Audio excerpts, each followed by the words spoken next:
તો નવસારીના ચીખલીમાં ઇન્દિરા અને સરદાર આવાસના સૌથી વધારે મકાનો આજે પણ જર્જરિત હાલતમાં છે। ચોમાસું હવે નજીક છે, તેવામાં જર્જરિત આવાસો ગમે ત્યારે ધરાશાય થાય તેવી શક્યતા છે।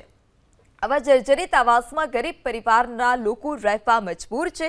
2 મહિના પહેલા 2 આવાસ ધરાશાયી થતા 2 લોકોના મોત નીપજ્યા હતા।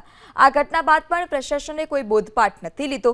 સ્થાનિકોનો આરોપ છે કે નવા આવાસ બનાવવા માટે રજૂઆત કરવામાં આવી હતી, તેમ છતાં હજી સુધી કોઈ નિરાકરણ નથી આવ્યું। અમે આટલા વર્ષથી રહીએ છીએ, અમે ફોર્મ ભરીએ તો છતાં બી ગાળા નથી આવતા।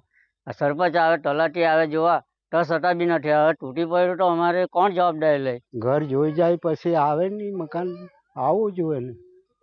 બધા ભાઈનું એક ભાઈનું ઓણે બનાવ્યું તો એક ભાઈનું બીજી વાર બનાવવાનું। આમ તો અમે કાં બનાવવા કહેતા છીએ? આમાં સરકારનો સ્પષ્ટ નિર્દેશ જ છે કે 20 વર્ષથી ઉપરના જે મકાન થઈ ગયા છે ઇન્દિરા આવાસના, એને અમારે નવા સરદાર આવાસની અંદર લઈ લેવાના હોય છે। તો એને માટે અમે સર્વે ચાલુ જ છે અમારો એ પણ, અને ટૂંક સમયમાં એ સર્વે અમારી પાસે હાથમાં આવી જવાનો છે। ત્યાર પછી અમને સંપૂર્ણ આંકડો ખબર પડશે કે આટલા આવાસની અમને જરૂર છે અને એને નવા જ આવાસ ફાળવવા।